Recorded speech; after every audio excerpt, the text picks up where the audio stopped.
beginning to the end. There's no place for argument. You are God all by yourself.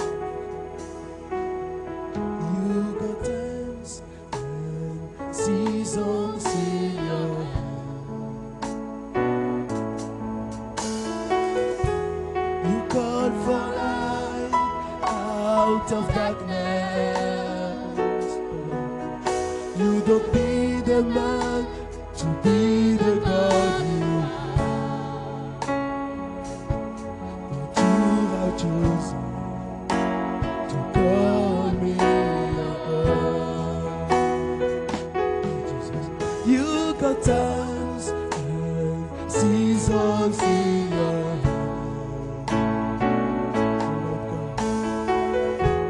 You call for light out of darkness. You don't need a man to be the God you are. But you have chosen to call me your own. You are God. From beginning to the end. There's no place for argument. You are God. You are God all by yourself. Oh, you are God. You are God. There's no place. There's no place for argument. You are God. Jesus, you are God. You are God. There's no place for argument. You are God. Alléluia. Le koshakarabare. Oh Seigneur, tu le fais. Le koribekesia-karabare. Tu le fais. Bien-aimé, si tu crois, il te sera fait selon ta foi. Amen. Amen. Est-ce que nous pouvons acclamer encore le Seigneur? Alléluia. Alléluia. Que son nom soit béni. Amen. Amen. Amen. Alléluia. Amen. Amen. Bonjour, chers frères et sœurs. Bienvenue à la mission de l'air. Bienvenue dans la maison de la restauration. Amen. Ce matin encore, le Seigneur m'a accordé la grâce et le privilège de me tenir devant le peuple de Dieu pour apporter la parole. Amen. Amen. Et ce matin, je voudrais aussi bénir notre pasteur pour ce privilège qu'il m'a accordé. Amen. Est-ce que ensemble nous pouvons acclamer le Seigneur pour notre Père? Alléluia. Alléluia. Amen. Nous ne sommes pas des brebis sans berger. Alléluia. Le Seigneur nous a donné un berger qui nous conduit avec amour. Amen. Que le Seigneur, que son nom soit béni. Amen. Merci, pasteur, pour tout ce que tu fais pour nous réussir à la mission de l'aigle. Que notre Dieu te le rende au centuple. Amen, amen. Est-ce qu'on peut encore acclamer Jésus? Alléluia. Amen. Alléluia. Amen. Avant de nous asseoir dans la parole de Dieu, nous allons lire dans le livre de Genèse, chapitre 2, verset 24.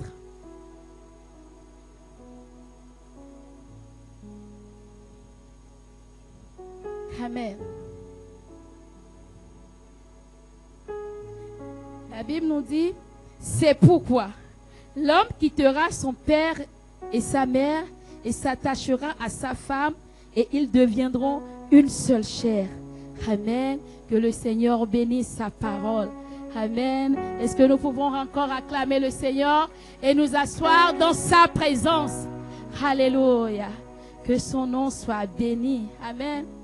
Quelqu'un m'a dit un jour, maman, pourquoi toi tu ne fais que parler de message et de mariage?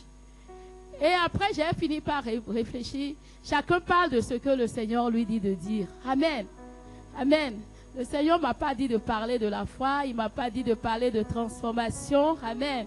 Il m'a dit de parler de mariage. Amen. Alors ce matin, je veux te parler encore du mariage. Amen. Comme je te l'ai dit, je suis une amoureuse du mariage. Amen. Et chaque fois que je parle du mariage, je comprends mieux le mariage. Alléluia. Et je vois que c'est une réelle bénédiction. Amen.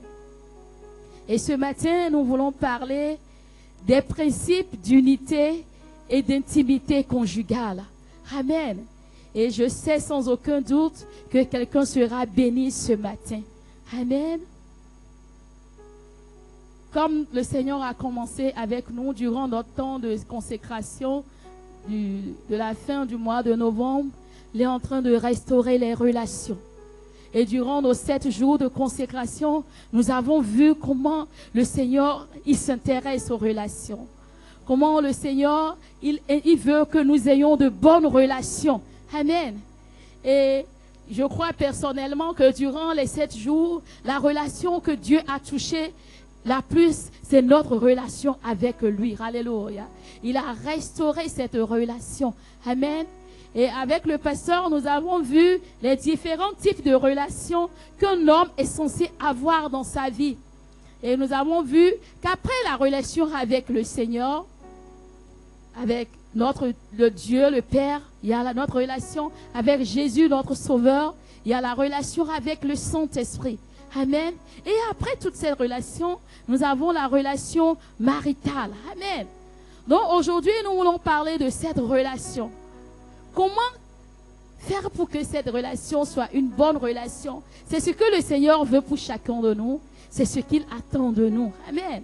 Que lorsque nous soyons dans le mariage ou que nous nous apprêtons à rentrer dans le mariage. Amen. Que lorsque nous y rentrons, que nous puissions avoir une bonne relation conjugale. Amen.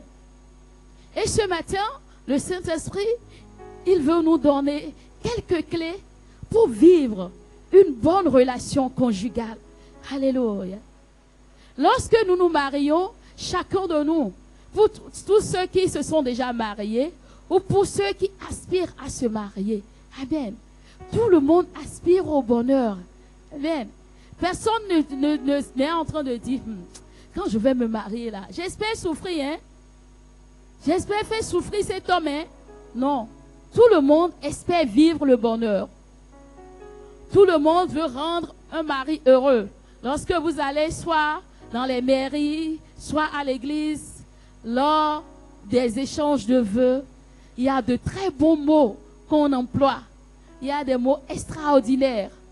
Il y a dans certaines cultures, les gens font même des jours, des mois pour écrire les vœux. Alléluia.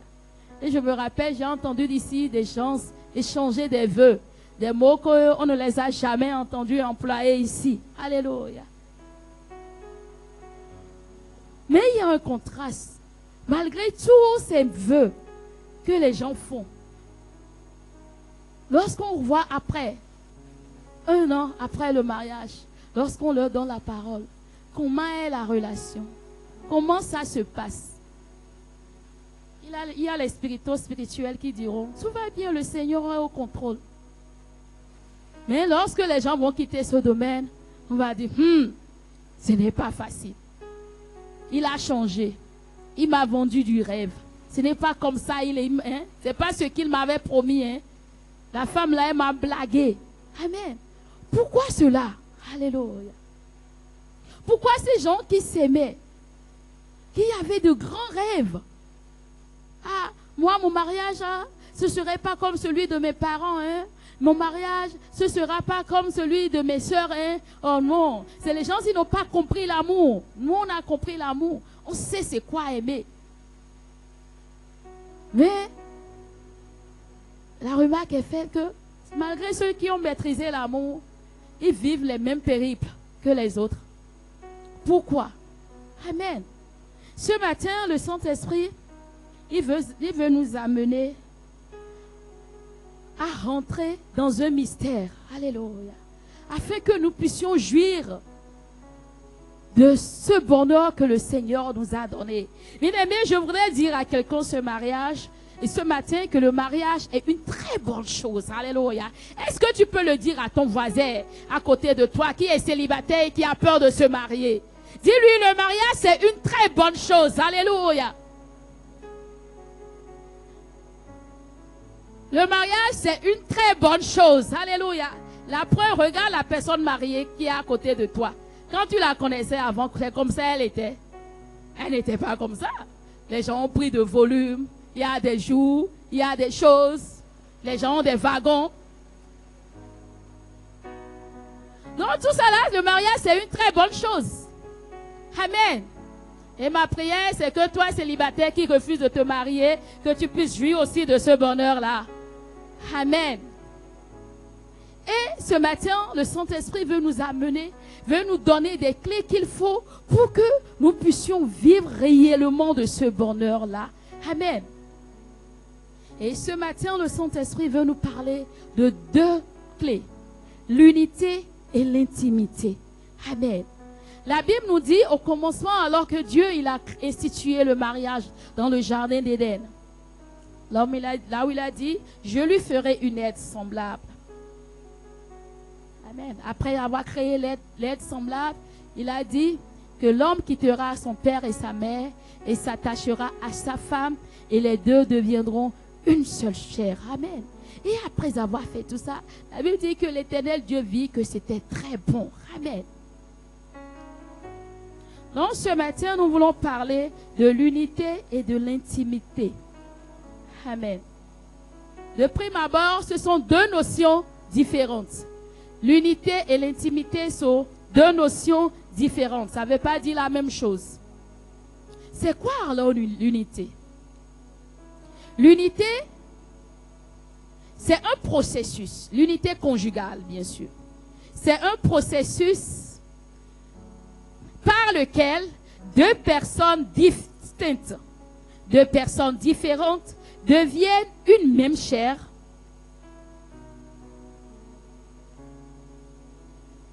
Un processus par lequel deux personnes distinctes, différentes, deviennent une même chair. Amen. C'est le processus par lequel un homme, une femme marchent ensemble dans un même sens, grandissent ensemble,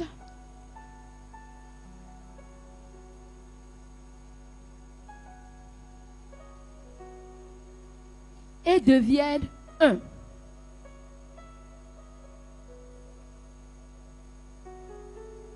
Alléluia. L'unité conjugale, c'est une synergie spirituelle où deux vies fusionnent pour accomplir une seule destinée. Amen. Lorsque nous parlons d'unité conjugale, nous ne sommes pas en train de parler d'uniformité. Nous ne sommes pas en train de parler de deux personnes qui deviennent les mêmes choses. Non. On n'est pas en train de dire que lorsque Rigobert va épouser Georgette, Rigobert et Georgette deviendront la même chose. Amen. Mais l'unité, c'est ce processus, c'est cette synergie spirituelle qui amène un homme et une femme à désormais marcher ayant les mêmes mots, les mêmes pensées, les mêmes idéaux, la même vision.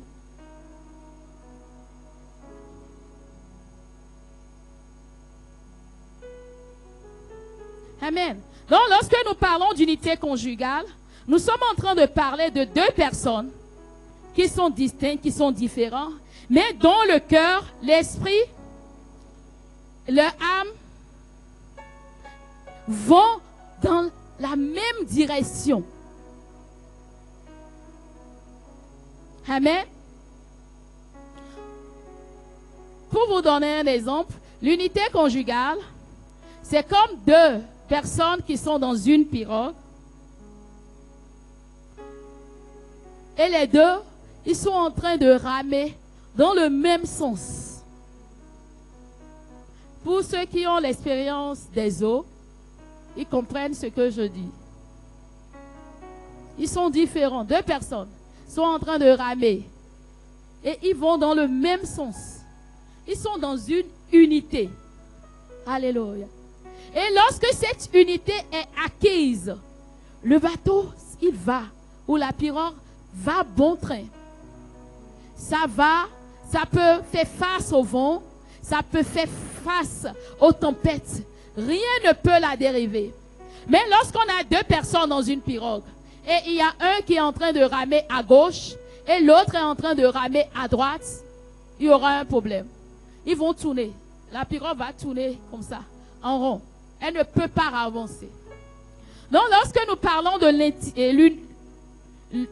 l'unité conjugale, nous sommes en train de parler de cette force qui fait que deux personnes qui sont différentes, ils ont des backgrounds différents, ils ont des personnalités différentes, ils ont des systèmes de pensée différents, ils ont des tempéraments différents, ils ont des langages d'amour différents. Ces deux personnes marchent ensemble, sans dévier. Elles marchent dans le même sens. Amen. Et un autre exemple, lorsque nous sommes en pâtisserie, pour ceux qui vont à la cuisine, on dit que l'eau et l'huile ne font pas en général un mélange homogène. Mais en pâtisserie, l'eau et l'huile font un mélange homogène. Lorsque je mets les ingrédients, il y a différents ingrédients. Lorsque je mets ensemble, lorsque je mets la farine, je mets l'eau, je mets l'huile, je mets les œufs, je mets la levure. Lorsque je mets ça, ce sont des ingrédients différents. Mais il y a une synergie qui se produit pour que ces ingrédients différents forment une pâte homogène. Une pâte homogène dans ce sens où on n'arrive plus à distinguer c'est où la farine, c'est où l'huile, c'est où l'œuf. On ne voit plus. Ce qu'on voit désormais, c'est la pâte entière qu'on voit. C'est ça l'unité. Lorsque un couple marche dans l'unité conjugale, on ne voit plus la femme, on ne voit plus l'homme, on voit leur unité. C'est là la Bible dit, ils deviendront une seule chair. Amen. Et nous allons voir ensemble quelques avantages à marcher dans l'unité conjugale. Quelqu'un est en train de dire, donc c'est à dire, lorsqu'on se marie, on n'a plus ses propres pensées. Amen. Nous allons voir ensemble qu'en réalité, l'unité que le Seigneur nous demande, c'est pour notre avantage. C'est pour notre bien. Amen. Le premier avantage à marcher dans l'unité conjugale, c'est que l'unité conjugale attire la présence de Dieu. Amen. Lorsque un couple marche dans l'unité, dans ce couple, il y a toujours la présence de Dieu. Parce que là où deux sont en accord, Dieu, il est là. C'est à cause de cela, la Bible nous dit, dans Ecclésiaste, chapitre 4, verset 12, que la corde à 3 brins ne seront pas facilement. Lorsqu'il y a un homme et une femme en unité, Dieu est là et il devient le 3e brin. Amen. Et ainsi, ça devient indivisible. Amen. Là où il y a l'unité, Dieu est là parce que Dieu lui-même, il marche dans l'unité. Donc lorsque un couple marche dans l'unité, il est en train de marcher à l'image de Dieu. Donc Dieu peut venir là. Amen.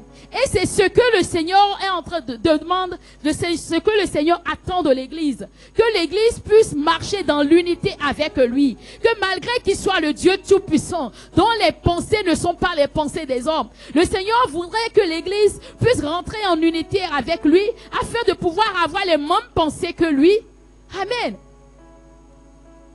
Donc partout où il y a l'unité, Dieu voit ce qu'il veut. Alléluia. Donc Dieu est là. Un foyer où il y a l'unité, Dieu est là. Alléluia. Amen. Et le deuxième avantage, c'est que l'unité, c'est une âme spirituelle. Amen. Là où l'homme et la femme s'attachent et deviennent une seule chair, cette unité, c'est une âme redoutable. Et l'unité, cette âme, ça ferme la porte à l'ennemi. Lorsqu'il y a un couple qui marche dans l'unité, dans leur maison, il y a une âme. Et quand le diable rôde, et il vient là, l'âme est pointée sur lui et il n'a pas de choix que de passer outre. Alléluia. La Bible nous dit dans le livre de Matthieu 12, verset 25, Matthieu 12, verset 25 dit, toute maison divisée ne peut subsister. Alléluia. Non, dans une maison, dans un couple, dans un foyer, où il n'y a pas l'unité, cette maison est appelée à disparaître. Or, au contraire, lorsqu'il y a l'unité, cette maison peut demeurer. Elle peut être ferme. It can sustain. Ça peut tenir ferme. Alléluia. Donc, l'unité, c'est une âme. Et l'unité, lorsque dans un couple, il y a l'unité, cela neutralise les flèches de l'ennemi. Ça neutralise les flèches de malentendus que l'ennemi peut lancer contre cette maison. Cela neutralise l'esprit de discorde. Lorsqu'il y a l'unité, lorsqu'on parle les mêmes mots, la même langue. Nous avons vu dans Genèse 6 l'exemple de la tour de Babel. Lorsqu'ils parlaient les mêmes mots, la même langue, c'était une unité. Ça, c'est l'exemple d'une unité parfaite. Même Dieu a avoué que s'ils continuent dans cette unité, rien ne peut leur résister. Amen. Et c'est pour cela, comme cette unité n'était pas la volonté de Dieu, le Seigneur, il est descendu pour confondre les langues. Et chacun commençait par parler une langue différente. Donc, dans le mariage, l'unité, c'est cette âme redoutable, à cause de laquelle rien ne peut atteindre cette famille-là. Alléluia. Lorsque le mari et la femme marchent dans cette unité, rien ne peut les atteindre. Lorsqu'ils ont les mêmes mots, la même pensée, la même vision, rien ne peut les atteindre. L'unité, elle est une âme spirituelle redoutable. Amen. Troisième avantage, l'unité est source de grande productivité. La Bible nous dit dans le livre d'Ecclésiaste, chapitre 4, verset 9, la Bible dit, deux valent mieux qu'un, car ils tirent un bon salaire de leur travail. Amen. Lorsqu'il y a deux personnes qui sont en unité, ayant la même vision, la même pensée, et ils sont en train de travailler ensemble, de ce travail, il y a une grande productivité qui sortira. Lorsqu'il y a deux, je donne un exemple simple. Lorsque vous allez à la cuisine pour préparer, vous êtes deux personnes. Et vous les deux, vous avez la même vision. Qu'on veut préparer un plat de riz. Et ça, c'est la vision.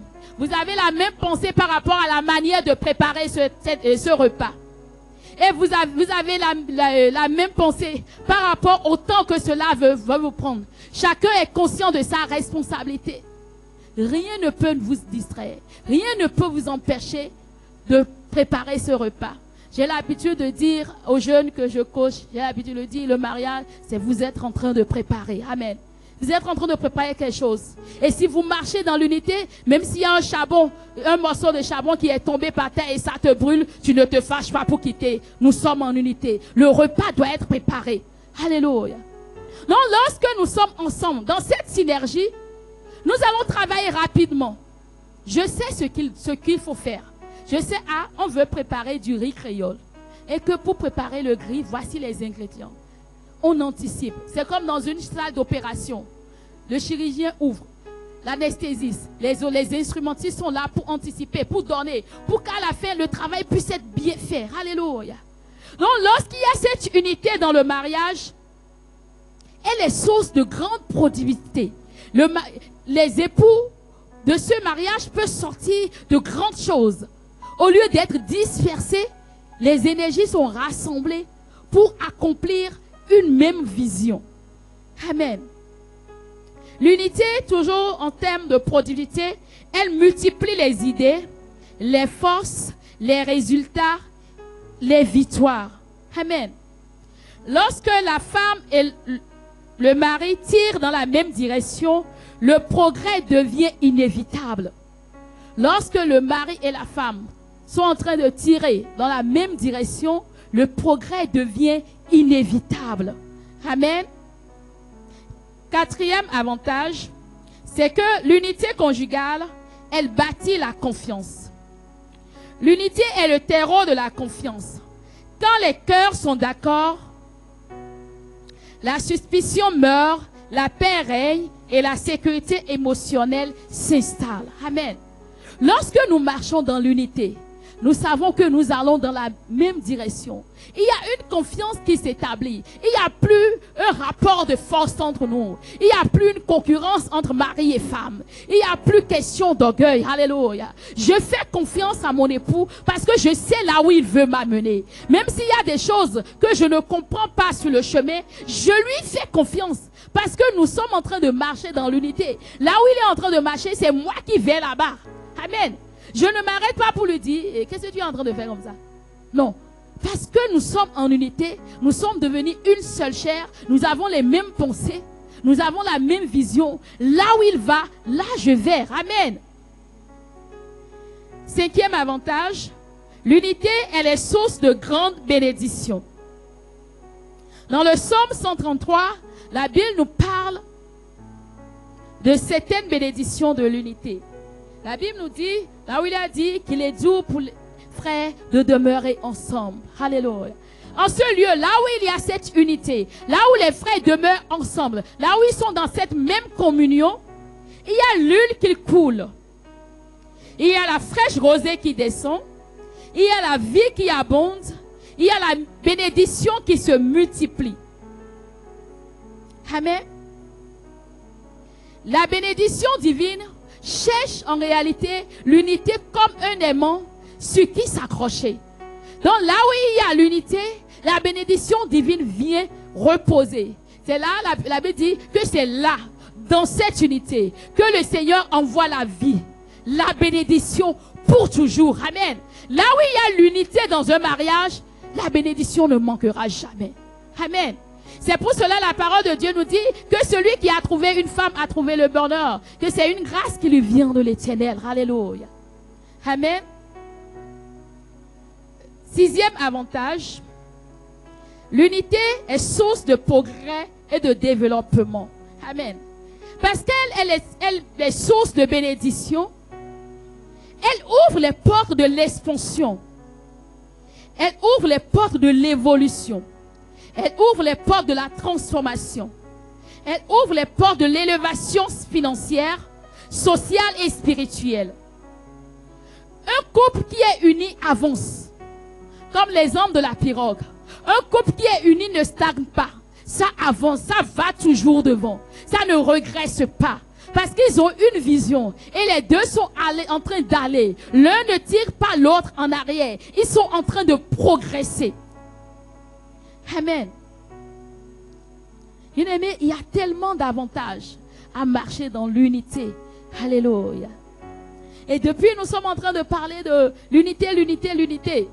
Et je vois quelqu'un qui est en train de dire dans ses pensées, bon, l'unité, c'est quoi l'unité? Bon, comment on peut marcher unis? Amen. Nous allons voir ensemble comment bâtir l'unité conjugale.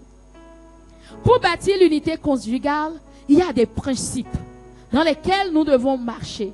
Et lorsque nous marchons dans ces principes, assurément, à coup sûr, sans aucun doute, nous allons marcher dans l'unité. Amen. Et le premier de ces principes, c'est le principe de l'amour. Amen. Et lorsque je parle de l'amour, je ne parle pas uniquement de l'amour qui t'a fait avoir des papillons dans le ventre, de l'amour qui t'a empêché de dormir, non. C'est vrai, cet amour est très important. Amen. Mais le principe de l'amour dont nous parlons ici, c'est que ce principe dit que tu dois aimer Dieu. Les deux partenaires qui désirent vivre, qui désirent marcher dans l'unité, doivent aimer Dieu. Ça, c'est la première condition. Elle est sine qua non. Aimer Dieu de tout son cœur, de toute sa force et de toute sa pensée. Amen. Car l'amour vrai, c'est en Dieu qu'on puise cela. Et sans cet amour, l'unité ne peut subsister. Alléluia.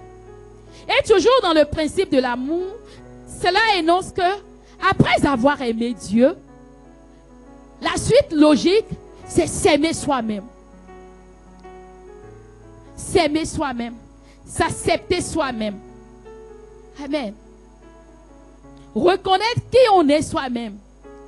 Et l'accepter. Le valoriser. Croire que je suis une créature si merveilleuse. Croire que, moi, je ne suis pas n'importe qui. Je suis enfant de Dieu. Connaître son identité. S'aimer esprit, âme et corps. Aimer comment son esprit est. Aimer comment son âme est. Et aimer comment son corps est. Amen. Si tu n'arrives pas à t'aimer dans cette dimension, tu ne peux pas aimer quelqu'un d'autre. Alléluia. Et le principe de l'amour stipule aussi que il faut aimer son partenaire. Amen. Cela semble évident, mais ce n'est pas toujours le cas dans les mariages. Amen. Cela veut dire aimer son mari, aimer sa femme. Alléluia. Aimer comme, la Bible nous dit de nous aimer les uns les autres. Il fut un temps, selon une certaine compréhension que j'avais eue avec une sœur, on avait l'habitude de dire que Dieu n'a pas dit aux femmes d'aimer leur mari. Que c'est aux maris que Dieu a dit d'aimer les femmes. Oui, c'est vrai. Mais dans ce que Dieu a dit à la femme de faire, il faut aimer. Parce que si tu n'aimes pas, tu ne peux pas faire ce que Dieu t'a dit. Amen. Tu ne peux pas te soumettre, respecter quelqu'un que tu n'aimes pas. Amen. Donc le principe de l'amour stipule, je dois aimer Dieu, je dois m'aimer, je dois aimer mon partenaire. Amen. Et le second principe qui bâtit l'unité conjugale, c'est le principe de l'honneur mutuel. On l'a vu tout à l'heure. L'amour demande, le principe de l'amour demande d'aimer son partenaire. Et parce que je l'aime, le principe de l'honneur mutuel suit. Et honorer son conjoint, c'est reconnaître sa valeur, reconnaître sa dignité, reconnaître sa grâce, reconnaître sa dignité. Alléluia. Reconnaître que cet homme que Dieu a placé dans ma vie, il est une source de bénédiction. Il est une porte pour ma vie.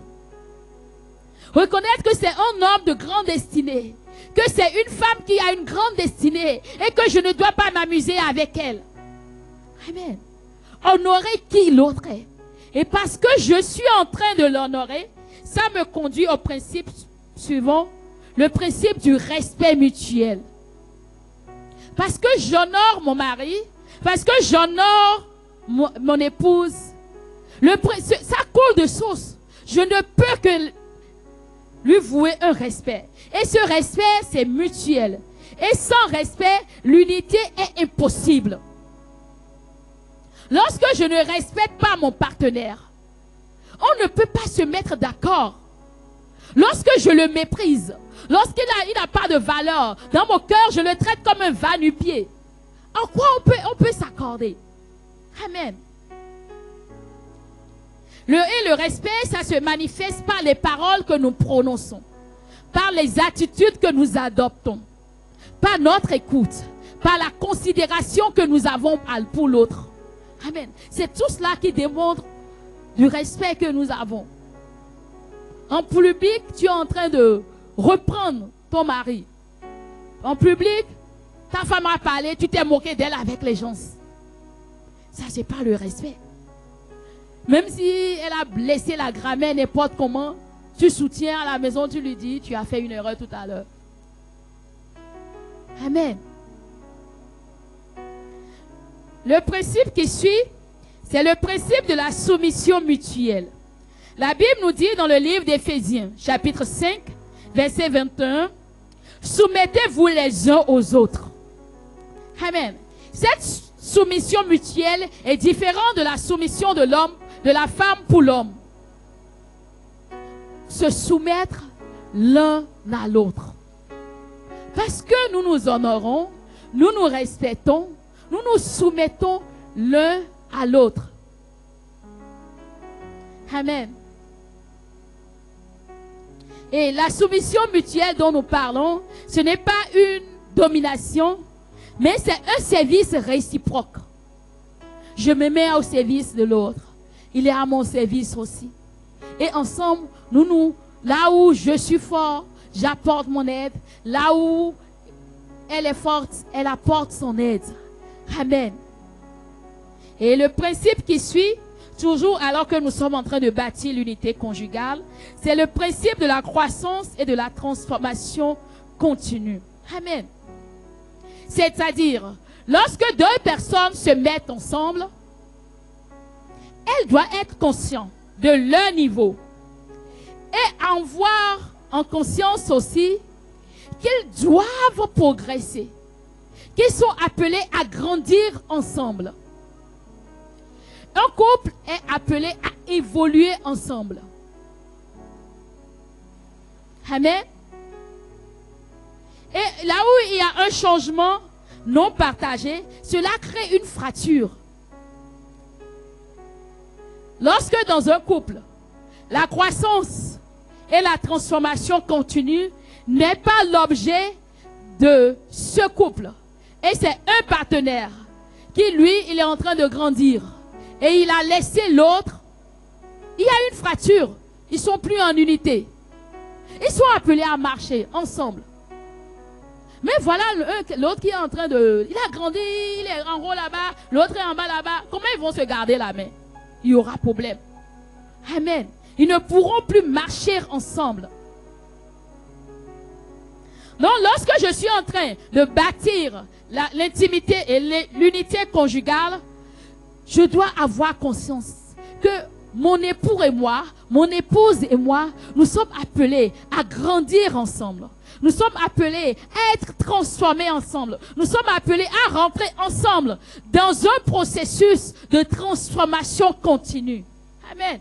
Il n'arrive pas un moment où quelqu'un dit non, moi la transformation que j'ai subie, c'est déjà bon. La version que j'ai maintenant, c'est bon. Non. On grandit ensemble. On est transformés ensemble. Amen. Et l'unité demande cette croissance simultanée. C'est ensemble, les deux doivent grandir. Il ne doit pas avoir disparité. Alléluia. Amen. Et le principe suivant, c'est le principe de la même vision. Pour qu'on puisse parler d'unité, le couple doit avoir une même vision, doit aller dans la même direction. La femme ne va pas à sa veine et le mari va à commun. Les deux doivent aller dans la même direction. Ils doivent être en train de voir la même chose. La femme ne dira pas, non, moi le Seigneur m'a appelé et il m'a dit, il faut que j'aille éradiquer la faim à Somalie. Et le mari lui va dire, non, le Seigneur m'a appelé pour que je puisse rester à Calavi, gagner Calavi pour le Seigneur. Ce n'est pas la même vision. Ils doivent avoir la même vision.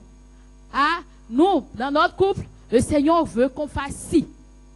Et tout le monde est focalisé sur cette vision. Amen. Il doit avoir une vision commune. Dans le mariage, il n'y a pas ma vision, ta vision. Nous avons, c'est notre vision. Amen. Et lorsque vous marchez dans l'unité, vous allez vous rendre compte que la femme finit toujours par trouver sa vision dans la vision commune. Le mari aussi finit toujours par trouver sa vision dans la vision commune. Amen. La vision commune, c'est la mise en commun des deux visions, qui devient une vision. Amen. Le principe suivant, le principe de la même foi. Amen. Avoir la même foi, la même manière de croire, cela favorise la solidité du foyer. Amen. Cela favorise l'unité. Lorsque le mari dit, bon, avec tout ce qui se passe, on va prier. J'ai la foi que le Seigneur va pouvoir à ce besoin demain à midi. La femme dit, on parle des choses sérieuses. Il n'y a pas unité. La même foi. C'est pour cela la Bible nous dit, dans Matthieu qu'on a lu tout à l'heure, que lorsque deux personnes s'accordent pour demander une chose quelconque, ils ont la même foi pour demander. que cela le sera accordé. Donc dans le mariage, on doit avoir la même foi. La même fois que ça va se produire. La même fois que la situation va changer. Amen. C'est ainsi qu'on est en train de marcher dans l'unité. Mais si l'autre croit et l'autre est là en train de douter, son doute vient annuler la foi de l'autre et on reste dans le même niveau. On dit Dieu n'a rien fait. Dieu a fait, c'est quelqu'un qui a tué ça. Amen. Le principe suivant, c'est le principe de la même croyance. Et la même croyance. Nous devons, un mari et sa femme doivent avoir la même croyance. La même croyance en Dieu. La femme ne peut pas croire que Dieu, il guérit. Et le mari dit, qu'est-ce que tu fais là? Il ne faut pas aller à l'hôpital. Hein. Tu dis que Dieu guérit. Non. La même croyance en Dieu. La même croyance dans nos valeurs. La même croyance en la famille. La même croyance dans le mariage. Les croyances doivent être alignées pour former une solidité. Pour former une union durable. Une unité durable, les croyances doivent être alignées. Nous devons avoir les mêmes croyances. L'autre croit que Dieu est puissant. Mais l'autre croit que, bon, c'est vrai, Dieu est puissant, mais le diable aussi, il y a un problème. L'autre croit que lorsqu'on donne sa vie au Seigneur, on laisse tout ce qui est tradition. Mais l'autre croit que non, la tradition, il y a du bon dedans. Allez donner, participer pour faire les offrandes, ça ne fait rien. Est-ce que c'est moi qui suis allé faire? Il y a un problème. Il y a une fragilité dans cette unité. Amen. Le principe de la même croyance. Nous croyons les mêmes choses. Amen. Et le principe suivant, c'est le principe des mêmes valeurs. Un couple est uni lorsqu'il a les mêmes valeurs. Un couple doit partager les mêmes valeurs fondamentales. Les mêmes valeurs fondamentales. En ce qui concerne la loyauté, la vérité. Si l'autre dit, ah non, il y a vérité absolue, l'autre dit, il y a des demi-vérités. Toute vérité n'est pas bonne. Il y a un problème déjà. Les mêmes valeurs en ce qui concerne la générosité. Il faut avoir la même valeur. Amen. Les mêmes valeurs en termes de pureté. Les mêmes valeurs en termes d'intégrité. Dieu a dit que si on pêche, on peut venir demander pardon. Non? On peut coucher, après on va demander pardon à Dieu. Dieu, il est miséricordieux. Amen. Lorsque nous sommes dans une unité, nous avons les mêmes valeurs. Nous avons la même valeur en ce qui concerne ce qui est beau, ce qui est fidèle, ce qui est juste. Amen. Et les valeurs sont des piliers invisibles de l'unité. Si nous n'avons pas les mêmes valeurs, nous ne pouvons pas cheminer ensemble. Amen. C'est pour cela qu'on a dit que les oiseaux de même plumage marchent ensemble. Amen. Je ne peux pas dire que je marche dans la pureté et j'ai des amis qui sont dans le monde qui marchent dans l'impudicité et nous sommes des amis, il y a un problème. Amen. C'est pour cela que la Bible dit, quel rapport y a-t-il entre le croyant et l'incroyant? Ils n'ont pas les mêmes valeurs. Amen. Quand on met les deux ensemble, c'est un mélange qui n'est pas homogène. Il ne peut pas avoir unité. Amen. Et le dernier principe pour bâtir une unité conjugale, c'est le principe des mêmes centres d'intérêt. Amen. Le principe des mêmes centres d'intérêt. L'unité se construit aussi dans la joie, la camaraderie. Et lorsqu'il y a un couple, ils doivent partager les mêmes centres d'intérêt. Amen. Et quand on parle de même centre d'intérêt, ça ne veut pas dire qu'ils doivent aimer les mêmes choses. s'il aime si, je dois aussi aimer si. Non, nous sommes deux personnes différentes. Ça là, c'est pas centre d'intérêt. Amen.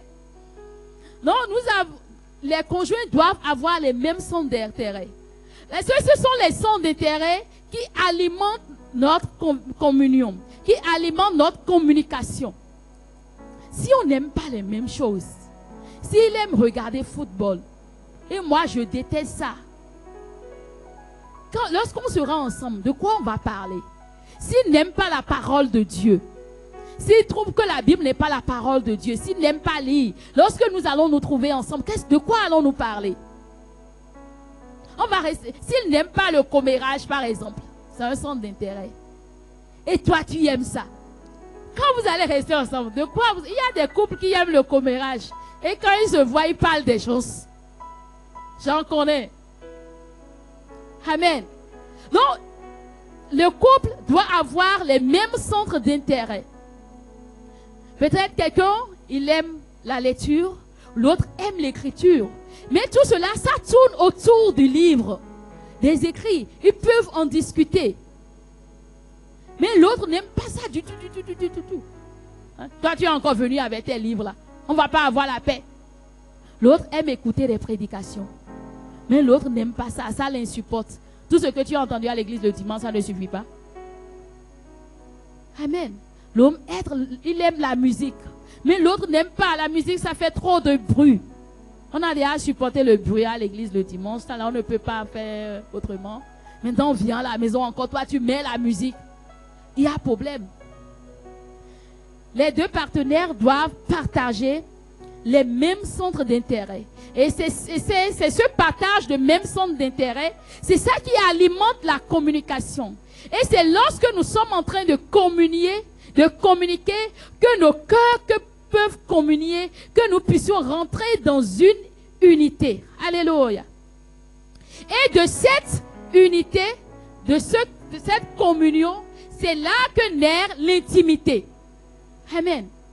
Lorsque, je prends un exemple, je suis avec mon époux et nous sommes en train de parler, nous sommes en train de communiquer. Il y a des informations que nous nous échangeons. Lorsque la communication devient profonde, ce n'est plus les mots qui parlent. Désormais, ce sont nos cœurs qui sont en train de parler. Et si nous sommes en train de communier, c'est lorsqu'il y a cette communion qu'on peut commencer par parler d'intimité. Amen. Et ça nous introduit à notre second principe. Aujourd'hui, le principe de l'intimité conjugale. C'est quoi l'intimité conjugale? C'est pas ce que tu penses. Amen. L'intimité conjugale, c'est la communion profonde entre deux cœurs, deux âmes et deux corps. La communion profonde entre deux cœurs, deux âmes et deux corps. La Bible nous dit dans le livre de Genèse, chapitre 2, le verset 25, en parlant d'Adam et d'Ève, la Bible dit, ils étaient nus et n'en avaient pas honte. Lorsque nous parlons de l'intimité, c'est la transparence, c'est la vulnérabilité. L'intimité, c'est une connexion émotionnelle, c'est la proximité spirituelle et physique. Donc, lorsque nous parlons d'intimité conjugale, nous sommes en train de parler de cette communion profonde dans laquelle un homme et une femme sont, où les deux corps sont entrecroisés, leurs deux âmes sont entremêlées et leurs deux corps sont entrecroisés. Amen. L'intimité, c'est le lieu où l'amour respire. Lorsque nous parlons de l'amour conjugal, l'amour dans le mariage, c'est dans l'intimité que cet amour, ça s'effleure. C'est dans l'intimité que cet amour se vit réellement. C'est là où nos cœurs se parlent. On se parle cœur à cœur. Là où les mots ne sont plus essentiels. Là où, je peux entendre son cœur me dire je t'aime. C'est là l'intimité. Amen. Et lorsque nous parlons d'intimité, il y a plusieurs sortes d'intimité qu'on peut expérimenter dans un couple. Dans un couple, on peut expérimenter l'intimité spirituelle. Amen. Et l'intimité spirituelle, c'est cette intimité qui se produit entre l'homme et la femme lorsqu'ils passent du temps ensemble pour prier. Ils passent du temps ensemble pour adorer Dieu. Ils passent du temps ensemble pour méditer la parole. Alléluia. Amen. Et je profite pour faire une parenthèse. Tout couple doit avoir une vie spirituelle. Amen. Et c'est dans le creuset de cette vie spirituelle que se produit l'intimité spirituelle. Un couple doit prier ensemble. Il doit méditer la parole ensemble. Il doit adorer Dieu ensemble. Amen. Même si tu fais 20 heures de prière, toi seul, votre couple n'a pas encore de vie de prière. C'est toi, c'est pour toi ça. Alléluia. Et c'est dans cette intimité que les esprits sont entrecroisés. C'est là que nous pouvons voir les mêmes choses. C'est là que nous pouvons nous rapprocher de Dieu en tant que couple. Lorsqu'un couple marche dans l'intimité spirituelle, il est plus proche de Dieu. Parce que lorsque nous sommes dans cette intimité spirituelle, nous sommes devant Dieu en tant que famille, en tant que couple. Donc nous avons trouvé Dieu et c'est là la corde à trois brins a tout son sens. Amen. L'autre type d'intimité que nous avons, c'est l'intimité émotionnelle. Amen. Nous avons dit tout à l'heure que l'intimité conjugale, c'est la communion profonde entre deux cœurs. Amen. Deux âmes et deux corps. Donc l'intimité émotionnelle, c'est cette dimension de communion où l'homme et la femme arrivent à partager leurs émotions, leurs combats, leurs peurs, leurs joies. La Bible nous dit dans Genèse 2, 25, on vient de lire, qu'ils étaient nus. Ils étaient transparents, l'un envers l'autre. Amen. C'est dans cette intimité émotionnelle que la femme peut dire, ah, j'ai telle faiblesse, sans craindre un jugement. Où l'homme peut parler de ses combats, sans craindre que sa femme vienne le réprimander, que sa femme ne vienne se moquer de lui. C'est cette intimité où on peut partager nos peurs. Tu sais, lorsque je pense à l'avenir, j'ai peur. Hein? Je me demande comment demain peut être. Amen. C'est lorsqu'il y a cette intimité émotionnelle qu'on peut partager cela. C'est dit, lorsqu'on fait le fort dehors, dans ce creuset d'intimité émotionnelle, je peux venir devant l'autre. L'autre dit, tu sais ce que j'ai dit tout à l'heure? J'avais peur, hein. Tu sais, je manque de foi, hein. Je n'arrive pas à prier, hein. Quand on va à l'église, je ne prie pas. Quand on donne des requêtes, je n'arrive plus.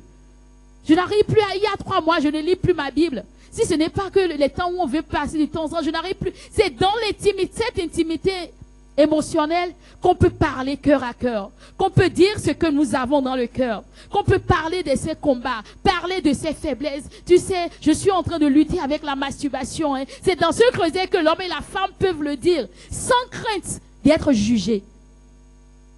Amen.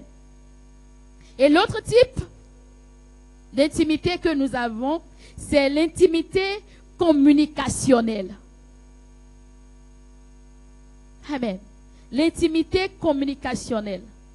C'est ce creuset là où notre mental, notre intelligence peuvent s'associer, où on peut parler. On peut parler librement. Où nos intelligences se raccordent.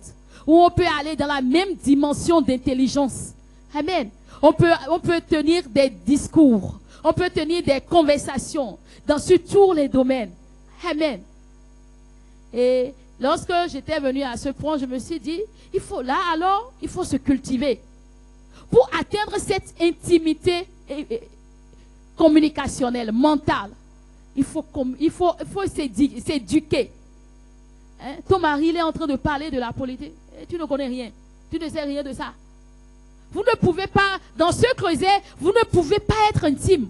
Vous ne pouvez pas communiquer. Vous ne pouvez pas communier.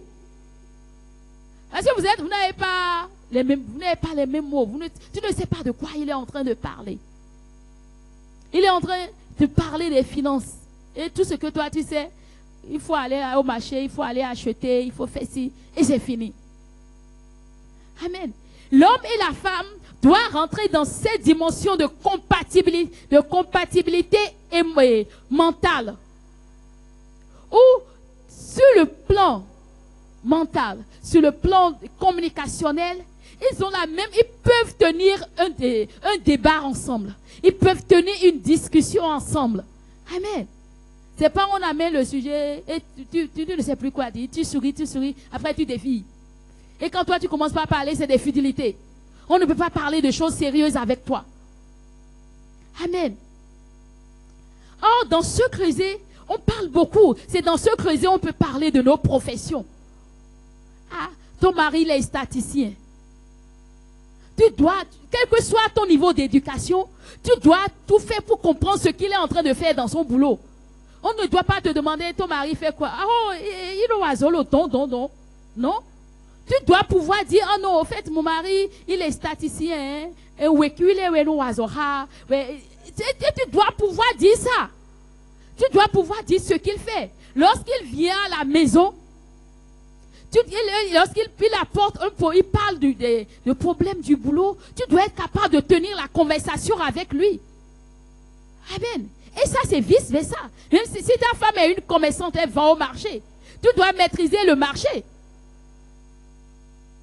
Si elle va dans les petits marchés, si elle va à Kassato, Zinvie, tu dois maîtriser les jours du marché pour en discuter avec elle. Tu dois maîtriser la tendance quand elle vient à la maison. Tu dois écouter ce qu'elle dit pour pouvoir tenir les conversations avec elle. Tu vas dire non, c'est les jours des ménagères, les bonnes dames là. Non. Sinon, dans ce creuset d'intimité communicationnelle, vous ne pouvez pas discuter. Et c'est tout ça là qui fait partie de l'intimité conjugale. Donc, s'il y a un niveau où l'intimité n'est pas parfaite, n'est pas bonne, n'est pas établie, l'intimité conjugale dans son ensemble a un problème. Amen. Et l'autre type d'intimité que nous avons, c'est l'intimité physique. Amen. Et lorsque nous parlons d'intimité physique, nous sommes en train de parler de l'amour, et les marques de tendresse. Nous sommes en train de parler de l'affection. Amen. Et c'est dans ce creuset d'intimité physique que nos langages d'amour peuvent s'exprimer. C'est là que celui qui parle le langage d'amour du toucher physique, c'est là il trouve son plaisir. C'est là, dans cela, celui qui aime les cadeaux, c'est là il reçoit. Celui qui aime les paroles valorisantes, c'est là la personne reçoit. Les moments de qualité, c'est là la personne reçoit. Et c'est dans ça là qu'il y a l'intimité physique. Et dans physique, je ne parle pas, je parle de tout ce qui est corps, tout ce qui réjouit le corps. Amen. Et le dernier type d'intimité qu'on a pour boucler, pour avoir une intimité conjugale complète, c'est l'intimité sexuelle. Amen. Sans l'intimité sexuelle, l'intimité conjugale n'est pas encore complète. Et l'intimité sexuelle, c'est la communion des corps dans le respect, la sainteté et l'amour. Amen. La sexualité, elle est importante. Si elle ne l'était pas, le Seigneur n'allait pas créer cela. Amen. Et c'est important dans un mariage. C'est important dans un mariage. On ne peut pas, si tu trouves un homme ou si tu trouves une femme, et il n'y a pas la tension de cette intimité sexuelle entre vous, je ne dis pas d'aller au sexe. Je ne suis pas encore allé là-bas. Parce que l'intimité sexuelle, ce n'est pas encore l'acte sexuel. Non. C'est tout le processus qui vous mènera là. Amen. On ne peut pas vous marier, après on va venir vous imposer les mains. Amen.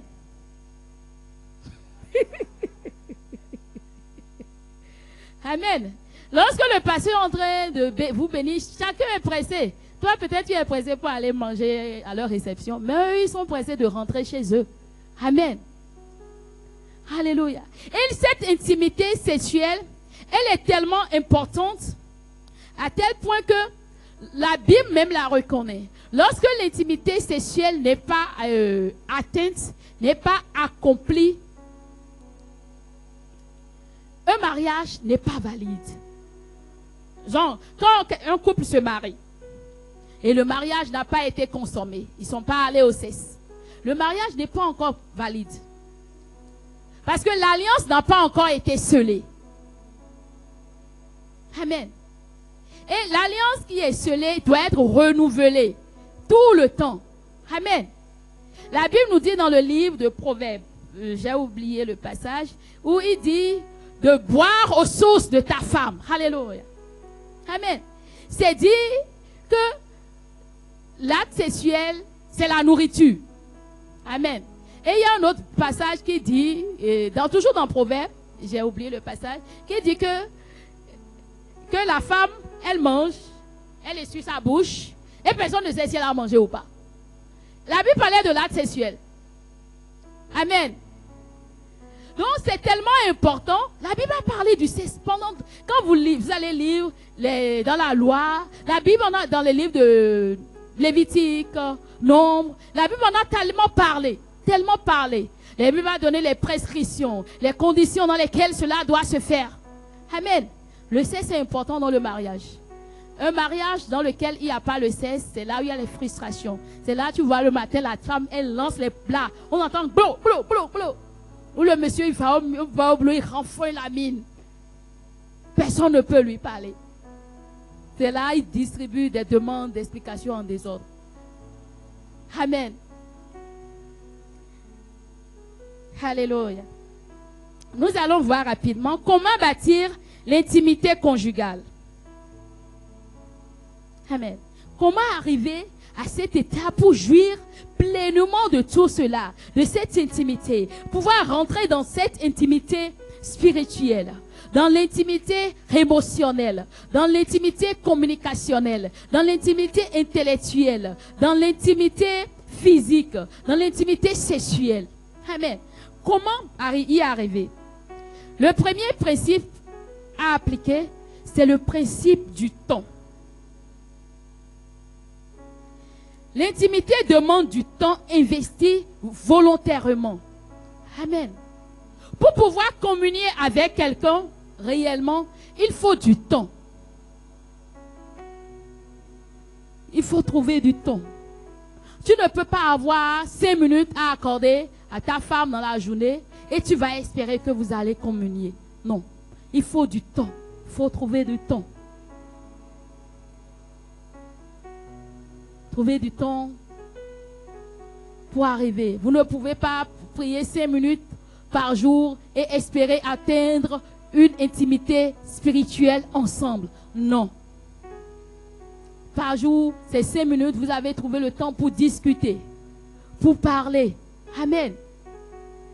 Ça ne peut pas le faire. L'intimité demande du temps. Et c'est du temps investi volontairement. C'est soi-même de manière intentionnelle. On se dit, durant cette semaine, j'ai été occupée. Ma journée du dimanche soir, je réserve ça pour ma femme. Ce n'est pas pour la famille. Ce n'est pas pour les enfants. Il ne faut pas mélanger les choses. Chaque chose a son couloir. Amen. Et durant ce temps, les enfants doivent savoir que c'est le temps de papa et de maman. Et ils ne doivent pas venir là. Ça doit être un règlement que toute la famille sait.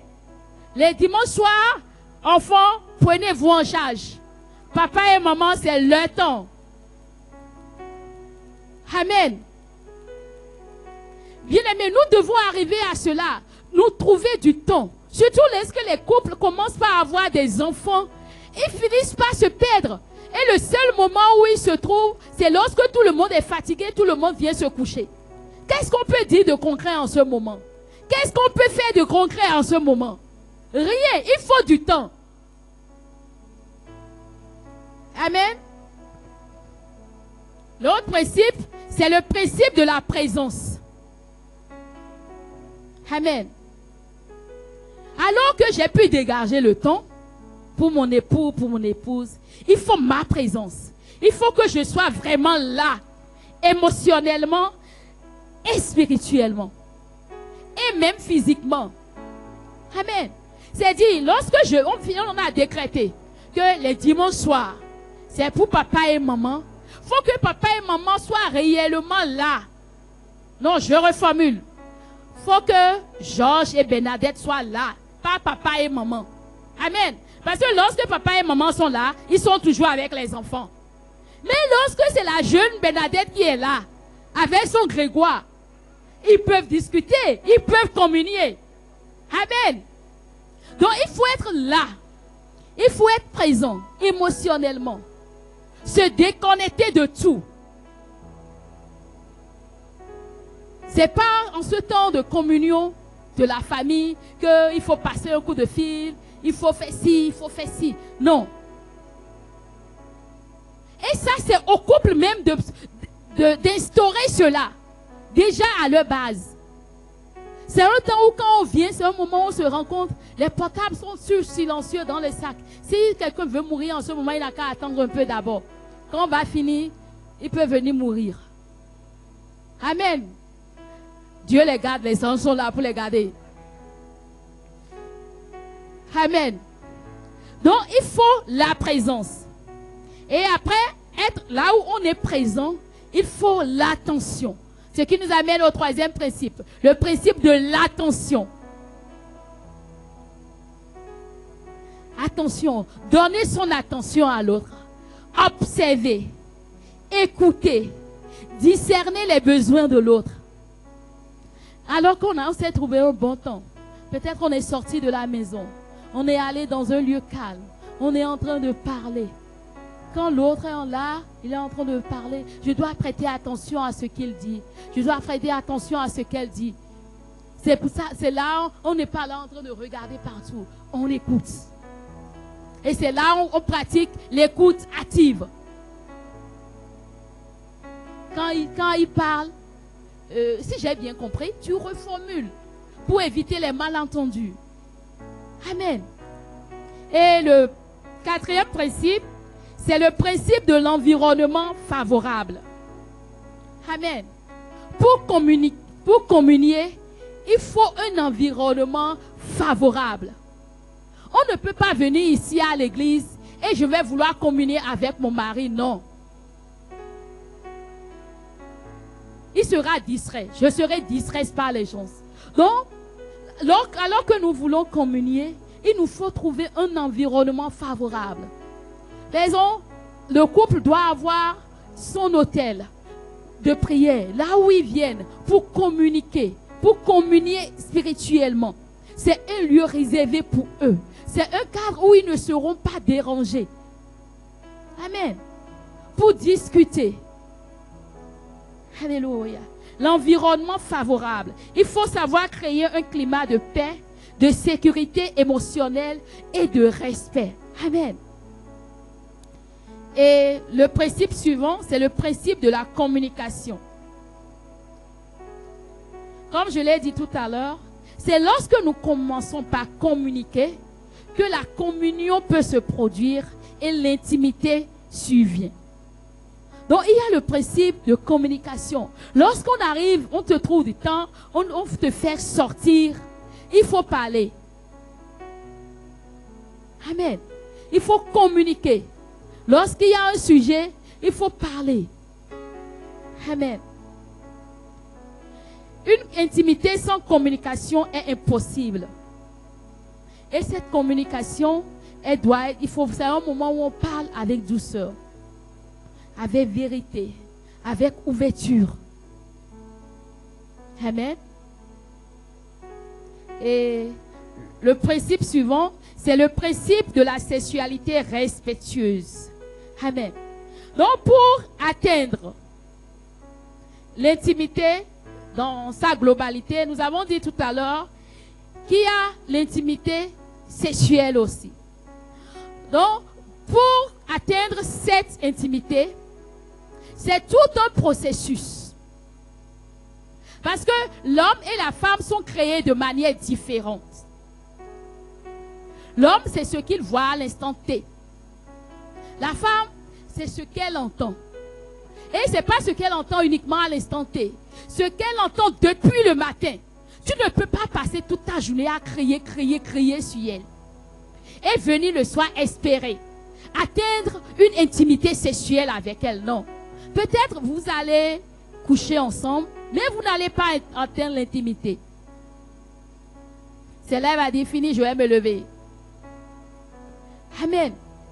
Donc chacun, que ce soit l'homme, que ce soit la femme, chacun doit savoir comment l'autre réagit.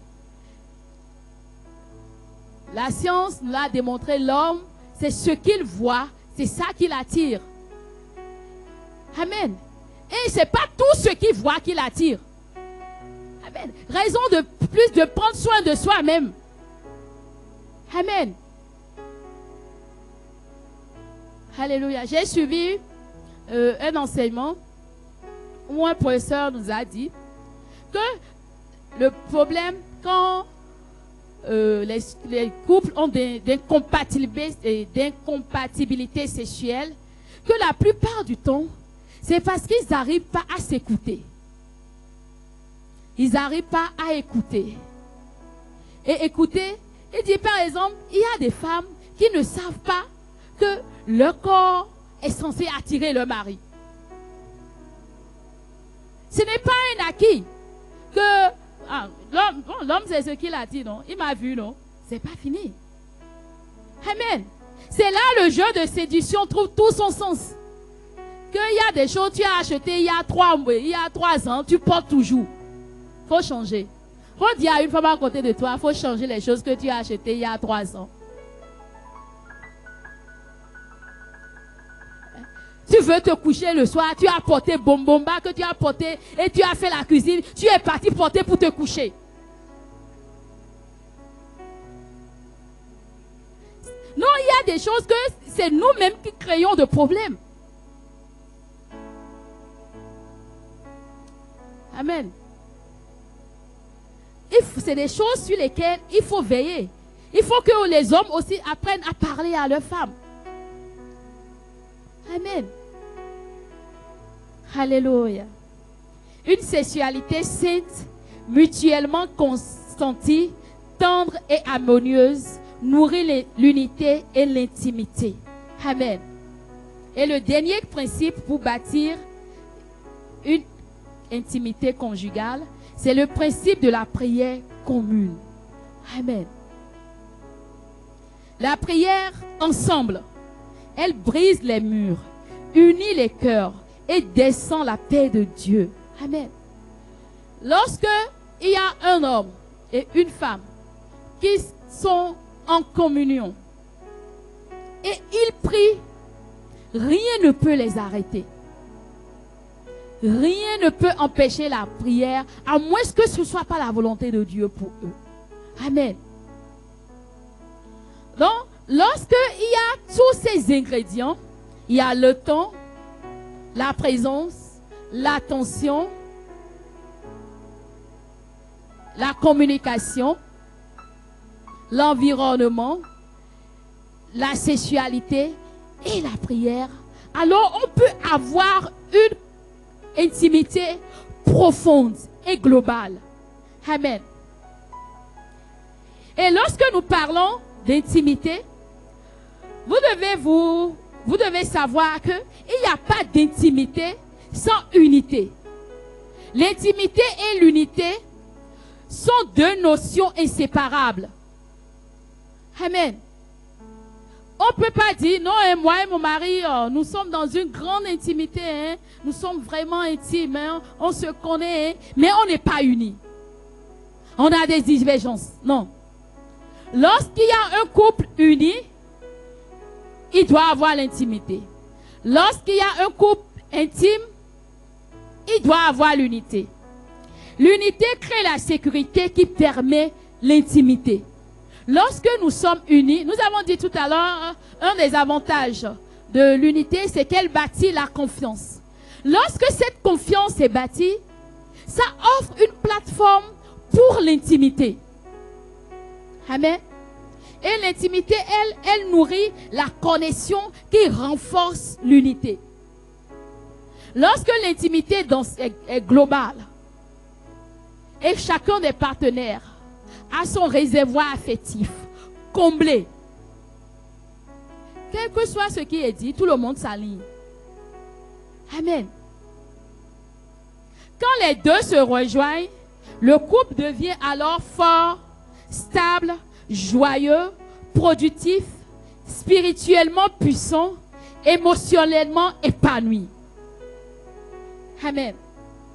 Quand on a l'unité conjugale, plus l'intimité conjugale, ça donne un foyer de gloire. Lorsque dans un foyer, il y a l'unité, il y a l'intimité, il n'y a rien à faire, la gloire de Dieu descend dans ce foyer. Amen. Et l'unité prépare le terrain de l'intimité. Lorsque nous avons les mêmes mots, les mêmes pensées, lorsque nos cœurs sont en train de battre au même diapason, nous communions. Et c'est lorsque nous communions que l'intimité se produit. L'unité crée un environnement sûr. Le cœur s'ouvre, la confiance s'installe, les murs tombent, l'affection circule. Amen. L'unité protège l'intimité. Elle protège l'intimité. Et l'intimité, à son tour, renforce l'unité. Quand les deux se découvrent, lorsque l'unité rencontre l'intimité dans un mariage, dans un couple, les tensions diminuent, les incompréhensions disparaissent, la complicité augmente, l'amour devient mature. Amen. Par exemple, quand je prends un couple qui prie ensemble, pleure ensemble, rit ensemble, un tel couple est soudé à jamais. Et il n'y a rien qui puisse venir dehors pour les ébranler. Ce couple devient inébranlable. Amen. Et là, les deux, l'intimité et l'unité forment un cercle divin. C'est un cycle. Unité, intimité, unité, intimité. Lorsque l'unité est renforcée, l'intimité reçoit un aplomb, est ragaillardie, est réveillée, est approfondie. Et l'unité donne accès à l'intimité, qui donne accès à une unité plus forte, qui donne accès à une intimité plus forte, et ainsi de suite. Amen. Donc, lorsque aujourd'hui, un couple décide de marcher, à partir d'aujourd'hui, de marcher dans l'unité, au bout de ce processus, le couple tombera dans l'intimité. Et lorsque le couple va approfondir cette intimité qu'elle a trouvée, qu'elle a créée, ça va aboutir à une intimité, une unité plus grande. Et plus l'unité sera grande et profonde, l'intimité qui va en découler sera encore plus profonde. Donc c'est un cycle qui va croissant, qui ne devra jamais être brisé. Parce que le jour où quelque part il y aura une fracture, c'est tout qui revient. Lorsque l'unité reçoit un choc dans un couple, l'intimité aussi reçoit le coup. La pression diminue. Or, lorsque la pression monte au niveau de l'unité, au niveau de l'intimité aussi, la pression, ça monte. Et quand les deux principes sont réunis, le foyer respire. L'amour se renouvelle. Les enfants sont en sécurité. Les attaques, lorsque les flèches sont lancées, ça n'atteint pas, ça rebondit et ça tombe. Et dans un tel foyer, là où il y a l'unité, là où il y a l'intimité, c'est là où Christ peut régner. C'est dans un tel foyer que la paix de Dieu s'installe. C'est dans un tel foyer que le règne de Dieu, que Dieu peut régner, que les destins de Dieu peuvent s'accomplir. Alléluia. Et bien aimé, en cette saison où le Seigneur est en train de toucher, de restaurer les relations, de réparer, de guérir les relations, le Seigneur veut guérir les relations maritales en restaurant l'intimité et l'unité dans les mariages. Amen. Et bien aimé, ma prière pour toi ce matin, c'est que l'intimité et l'unité soient restaurées dans ton mariage. Amen. Et ce que Dieu désire, que nos mariages deviennent des hôtels d'unité, que nos chambres deviennent des chambres d'intimité, et que dans nos cours, dans notre foyer soit des terrains de miracles. C'est là le prodigieux, c'est là le jardin de Père peut fleurir. Alléluia. C'est là, lorsqu'il y a l'intimité et l'unité, ils se rencontrent. C'est là des citadelles spirituelles peuvent s'ouvrir. Alléluia. Et bien aimé, en cette saison, c'est ce que le Seigneur veut faire dans ton foyer. Amen. C'est ce que le Seigneur veut faire dans les familles. Alléluia. Il veut renouveler l'intimité. Il veut faire de ton foyer un lieu de paix. Alléluia. Il veut que la paix, la tendresse, la communion, que la passion revienne. Alléluia. Amen. Amen. Et ce matin, reçois la grâce de l'unité. Reçois la grâce de l'intimité. Le Seigneur, alors qu'il nous a ouvert cette saison, c'est que la grâce est disponible. Il faut que chacun de nous, que nous puissions nous positionner pour recevoir. Oh, bien-aimé, si ce matin, tu ouvres ton cœur, tu recevras la restauration divine qu'il faut, afin que l'intimité et l'unité soient rétablies à nouveau dans ton foyer. Que désormais, à partir d'aujourd'hui, alors que tu entends ces paroles, que désormais, que ton mari et toi, que vous puissiez rentrer dans ce processus où vous ayez la même pensée, les mêmes cœurs, que vous ayez la même vision, que vos cœurs puissent rentrer dans une communion profonde, que votre âme, que votre esprit puisse être embrassé. Oh, bien-aimé, incline ta tête et rends grâce à Dieu. Rends-lui grâce, alléluia. Dis-lui merci, alléluia. Il est là ce matin. Il est venu ce matin pour guérir les mariages, pour guérir les relations maritales, les relations conjugales. Il est là ce matin pour ranimer le feu. Là où l'unité a disparu, là où l'unité n'a jamais existé. Bien-aimé, c'est lui qui appelle la lumière des ténèbres. Ce matin, si tu peux venir devant lui avec ton mariage, est-ce que si tu peux venir devant lui et lui dire, Seigneur, oui Seigneur, l'unité n'a jamais existé entre mon mari et moi. Ou peut-être l'unité a disparu. Il y a eu des tensions qui ont fait que la division s'est installée. Et nous n'avons plus les mêmes mots, nous n'avons plus les mêmes pensées. Père, je viens à toi ce matin et j'implore ta miséricorde. Seigneur, que la grâce, Seigneur, de l'unité, Seigneur, visite mon mariage, Seigneur. Oh, Seigneur, opère cette restauration dans mon mariage. Introduis mon époux et moi dans cette dimension d'unité, dans cette dimension d'intimité. Bien-aimé, laisse savoir et parle à Dieu. Alléluia. Le Seigneur, il est puissant. S'il le dit, c'est qui veut le faire. Alléluia. S'il le dit, c'est qui veut le faire. Ce matin, est-ce que tu peux venir à lui et lui présenter ton foyer. Alléluia. Bien-aimé, présente-lui ton foyer. Présente-lui cette relation ce matin. Et dis-lui, Seigneur, ta grâce. Amène-moi, Seigneur, à marcher dans l'unité avec mon époux. Amène-moi, Seigneur, à marcher dans l'intimité, Seigneur. Père, que dans cette saison où tu es en train de souffler, le vent de la restauration. Seigneur, restaure l'intimité dans mon mariage, Seigneur. Restaure l'unité dans mon mariage. Bien-aimé, laisse ta voix, parle à ton Dieu.